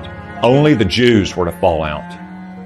Still staring ahead, Roddy replied, "Major, we'll give you name, rank, and serial number. That's all." The Nazi screamed, "They can't all be Jews." Now, Roddy looked him straight in the eyes and answered, "We are all Jews here." His defiant bravery swept through the ranks. No one moved. Enraged, the Nazi drew his pistol and pressed the muzzle right between Roddy's eyes. "Sergeant, one last chance. You will order the Jews to step forward, or I will shoot you right now." Again, no one moved. After a long silence, Roddy calmly replied, "Major, you can shoot me, but you'll have to kill all of us, because we know who you are, and you will be tried for war crimes when we win this war, and you will pay." There they stood, a Nazi and an American GI, staring each other down, one filled with genocidal hatred, one with God's love. Still no one moved, until the Nazi lowered his weapon and stormed off. Because of Roddy Edmonds' singular heroism that fateful morning, more than 200 American Jews survived. Roddy's son, Pastor Chris Edmonds, estimates that more than 12,000 people have lived over these last 75 years because of his dad's actions in that POW camp. Today, Chris reflects on the moral of his dad's incredible story. We all have the potential to change the world simply by standing up for what's right. Roddy Edmonds stood for what's right, righteous and bold as a lion. That was Senator Tom Cotton on YouTube yesterday, celebrating the 75th anniversary of that remarkable event. He said on the program earlier he hopes the Congressional Medal is awarded to the sergeant, and indeed that the Department of Defense considers the Congressional Medal of Honor. I'd never heard that story until yesterday when I watched the video. It gave me a chill. I hope it gave you a chill this morning. I'll be back with more news of impeachment and coronavirus when we return to the Hugh Hewitt Show. Stay tuned.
Welcome back, America. It's Hugh Hewitt. Thank you for joining me this morning in the ReliefFactor.com studio.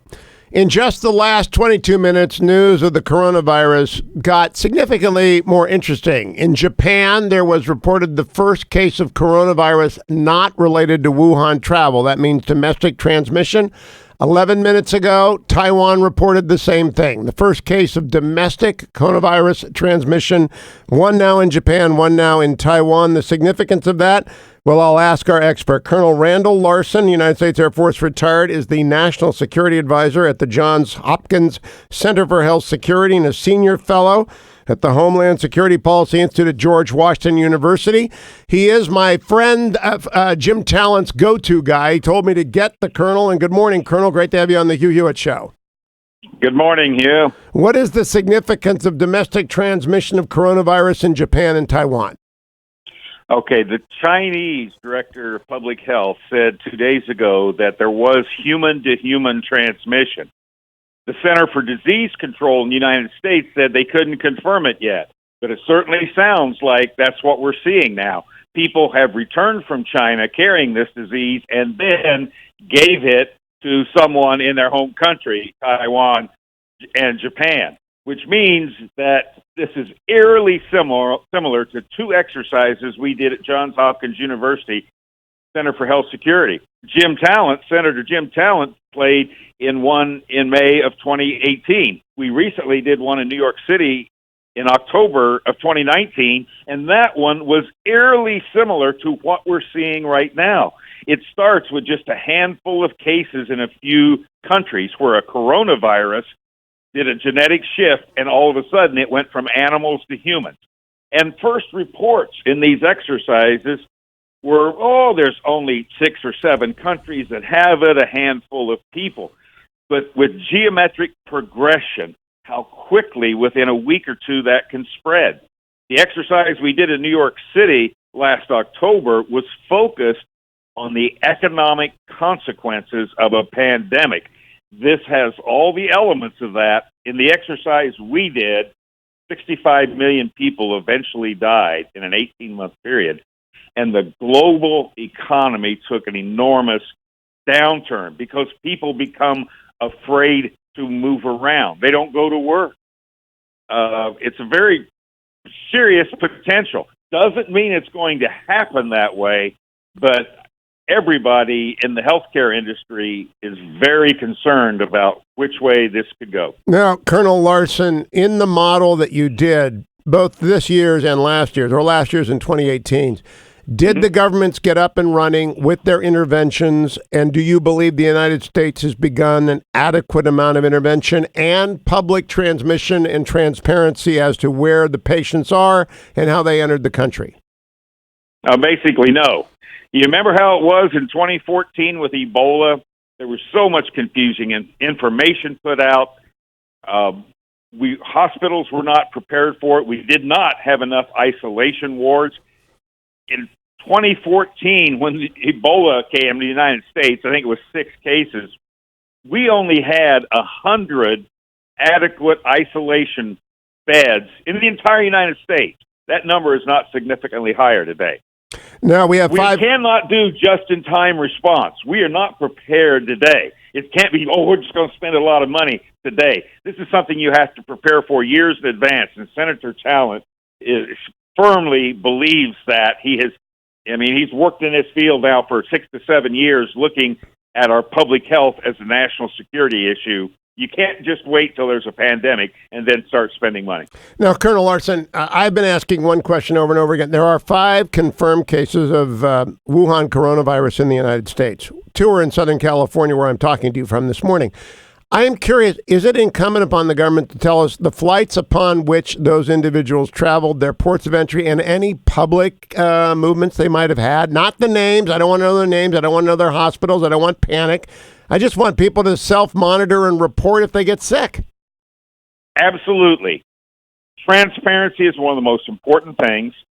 People, if I was on that flight, my family and I, my wife, my daughter, and my son-in-law just flew home from Mexico last night. And if we hear today that there was someone on that flight, there was a guy sitting next to my daughter that coughed the whole flight. 2 people across the aisle had masks on.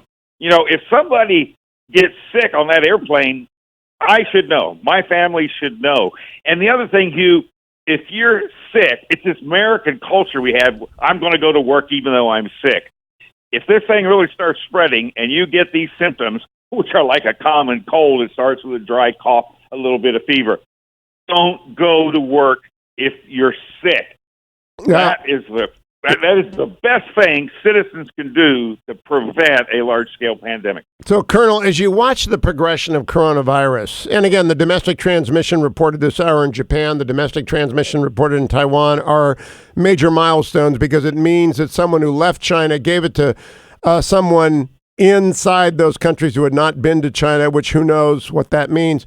If it gets to Africa or an underdeveloped part of the world where there are absolutely no procedures in place. I think of one of the large refugee camps of Africa, et cetera. What does your modeling show?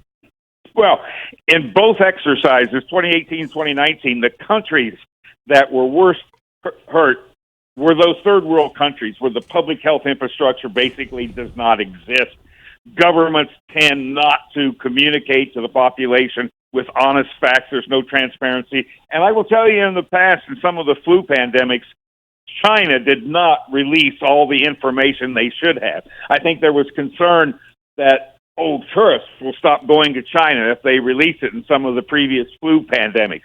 It appears now that China is being a little bit more transparent, but I don't know if they're giving us all the facts. Now, at what level? Citizens of all countries deserve to hear the facts as they know them. And Hugh, they could change every day, but we need to know what our government knows on a daily basis. I had my friend David Bahnsen on earlier. He manages a lot of money, and he urged people, no panic buying, no panic selling in the markets. Did you do any buying or selling yesterday, Colonel? Absolutely not. And all my kids know that they got to be long-term players in the stock market in a very diversified portfolio. I mean, what it fell almost 500 points yesterday. Nobody in my family lost any money because we didn't sell anything. So don't run off and get crazy. I want to stress, we're not at a panic point. We're not even close. When would you hit the panic button? I've never seen a scenario. Maybe the Cuban Missile Crisis would be the closest I would think of. I'm just telling you, if the way to make money in the stock market is be a long-term player with a very diversified portfolio and hang in there through the ups and downs. I had friends that panicked in 2008 and 2009, and remember the stock market came back double. Just relax on that. Agree with that. No, but when I want any fever or cough, talk to your doctor, but do not panic in the stock market. I wasn't talking about the stock market, Colonel. I was talking about when will you, as a national security professional, panic about the United States and the spread of coronavirus? What is a signal that would tell you that we failed to contain? You look at Toronto in the SARS epidemic in 2003. Is when they almost had to shut down the hospitals. That's a time of panic. Remember, Hugh, a lot of people working in hospital are single parents. Now, imagine you're a single parent. You got 3 small kids at home. There's a contagious disease patients in your hospital. There's no vaccine and there's no treatment. Are you going to go to work and then go home and infect your children? That's where I get very nervous. I don't know if I'd use the word panic, but that's where it gets serious, is when our healthcare workers get infected and then they stop coming to work. I have seen stories in China where some of the doctors involved in the treatment have themselves become ill. At least one of them has died. Have you been following those reports, Colonel Larson? Well, absolutely, because we've seen that with SARS, which was a coronavirus similar to this.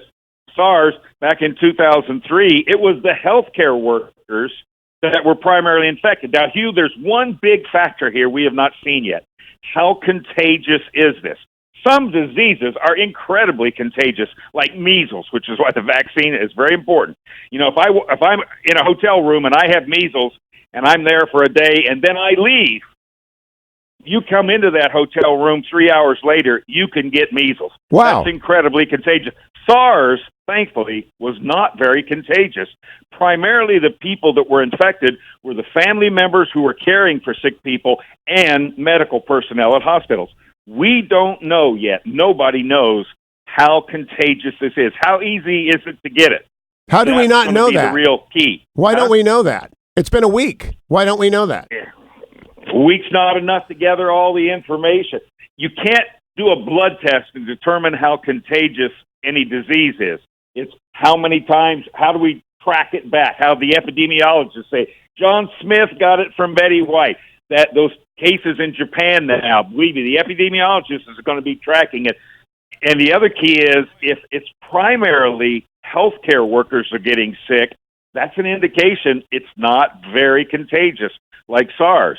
But if they find that somebody had it on an airplane and a third of the people on that airplane turn out sick, that gets very scary because that would tell you it's highly contagious. Last question, Colonel Larson, please come back. We are watching 100 plus people in the United States. I don't know why. They haven't told us if they were on airplanes, whatever.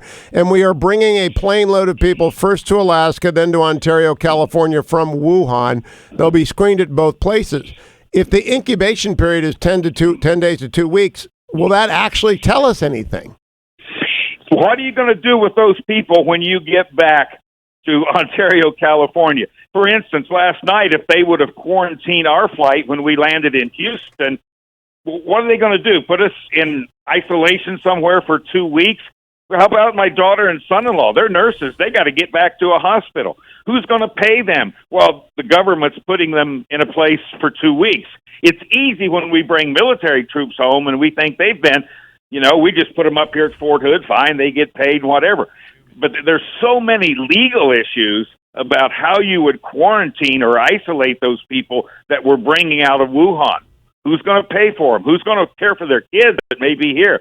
A lot of challenges there, and that's why we have those exercises to try to ask and answer those questions in advance. Colonel Larson, keep coming back because I'm sure you're working the problem every single day, and I appreciate making a connection with you. Randall Larson, Colonel, United States Air Force, retired with the Johns Hopkins Center for Health Security. Thank you, Colonel. Two things I want to tell you about, honorboundcoffee.com, honorboundcoffee.com. Colonel just mentioned those families that come home. Well, if you want to support the American military family, drink Honor Bound coffee every day. 100% of their profits go to groups like the Semper Fi Fund, and they will help you help them. All you have to do is get on the subscription, honorboundcoffee.com. Great coffee, great cause. Honorboundcoffee.com. And don't forget, relieffactor.com. You need your Icarian, your curcumin, your resveratrol, and your omega. I don't think we got a pandemic in the United States. I do think we've got a pandemic of bad backs. I do think we're all getting older and we're living longer and we're working longer, and a lot of people feel it every morning. They're getting older or maybe they're exercising too hard. I went and saw my PT yesterday, work on my shoulder. Always not such a great day the next morning, but you got to do it. Those of you who are looking forward to your physical therapist today, I wish you had taken relieffactor.com for a couple of weeks. Takes a while to get up to where it works. Relieffactor.com, 3-week trial pack. Join the tens of thousands of people who take it every single day. Relieffactor.com, relieffactor.com. Don't go anywhere, America. Coming right back. I'll check the markets one last time. Give you the latest update on coronavirus one last time, and then I'll turn you loose until tomorrow on the next Hugh Hewitt Show. Stay tuned.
Welcome back, America. Hugh Hewitt. Terrible decision out of the United Kingdom this morning. Breaking news. The United Kingdom is going to allow Huawei to build parts of its 5G network defying the United States. And everybody who knows anything about Huawei, terrible decision by Boris Johnson. Sets back greatly the possibility of a U.S.-UK trade deal this year. Terrible decision. And I got one rule. Don't make easy decisions hard. 2 rule, don't do stupid things. This is a stupid thing. They took an easy decision to say no to Huawei. They turned it into a hard decision. Honest to goodness, Boris Johnson, Dominic Cummings, what are you thinking? Dominic Raab, what are you thinking?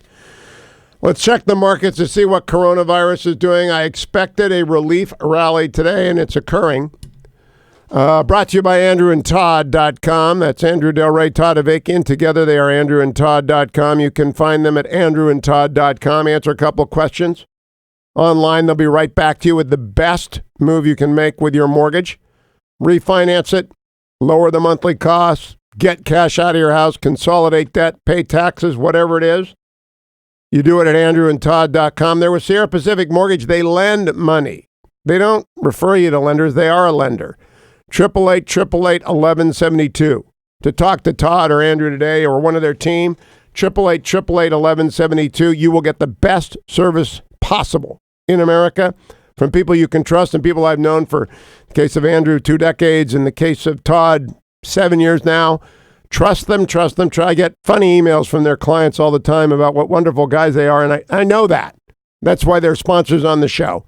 AndrewandTodd.com. Yesterday was a bad day on the market as fears of coronavirus swept through the West like they had through the East. The Dow was off 453 points, NASDAQ down 175, S&P off 51. Overnight, the South Korean exchange lost 3%. The Japanese exchange, 0.5%. This morning, however, the United States starting to stabilize. The S&P up 21, the NASDAQ up 80, the Dow up 143 points. Gold is off a tick at 1573. Light crude is rebounded a little bit to 53. But the 10-year Treasury, which is at 1.6, is up to 1.62. The money flow, the flood of money in the United States bond market has eased off a bit. And I believe what you were seeing is the beginning of a measurement of risk as a coronavirus. May get worse before it gets better, but not in the West. And the Johns Hopkins study that we just heard about from Colonel Larson, unlikely to reach that level. Donald Trump in the Rose Garden yesterday said this about John Bolton, cut number 12, where the president is very abrupt. Well, I haven't seen a manuscript, but I can tell you nothing was ever said to John Bolton, but I have not seen a manuscript. I haven't seen a manuscript either. I doubt very much. I very doubt very much that John Bolton released that or his agents at Javelin. It doesn't make any sense this far out of a book to try and get publicity for the book this far out. It does not make sense. Meanwhile, Don Lemon, Rick Wilson, Wajahat Ali on CNN last night talking about Trump supporters, not the right way to do it. Cut number 40. And obviously it's false. And look, he also knows deep in his heart that Donald Trump couldn't find Ukraine on a map if you had the letter U and a picture of an actual physical crane next to it. He knows that this is, an administration defined by ignorance of the world. And so that's partly him playing to their base and playing to their audience, the credulous boomer Rube demo that backs Donald Trump, that wants to think that Donald Trump's a smart one and y'all elitists are dumb. You elitists with your geography and your maps and your spelling. Even though your math and your reading. Yeah, you're reading, your geography, knowing other countries, sipping your latte. All those lines on the map. Only them elitists know where Ukraine is. Sorry, I apologize. But by the way, oh my God! But you know what? But it was Rick's fault. I blame Rick. But in all honesty, that's Don Lemon laughing at you. Rick is a very funny guy. Don Lemon's supposed to be an anchor. Here's the irony: Rick Wilson's a really smart guy. Don Lemon is never going to win the spelling bee. Take that to the bank. I would love Don Lemon to come on this show. I would love Don Lemon. I like most everyone at CNN. I like Don. But let's just be clear. Don Lemon making fun of me, which is what he's doing, since I'm a Trump supporter and voted for him, and I will vote for him again in the fall. Don Lemon making fun of me because I can't find Ukraine on a map. I want you to think about that. Because Don Lemon is never going to win the spelling bee. Don Lemon makes Steeler fans look like Mensa Club gatherings. Got it? He's laughing at you, America. And I think this is the worst display of contempt for the audience I've ever seen by Don Lemon. And there have been a lot of them. It's Rick Wilson's job to insult. That's what he does. Don Lemon's job is to be a newsman, not to insult the audience. I'm kind of shocked. Thought I'd leave you with that. And with prayers for the families of everyone. Remember the Altabelli family, the GoFundMe page. I've tweeted it out earlier. Three of them died in the crash of Kobe's aircraft. Local story in Southern California, very moving. Thank you, Adam. Thank you, Ben. Thank you, Generalissimo. I'll be back tomorrow with more coronavirus updates in the next Hugh Hewitt Show.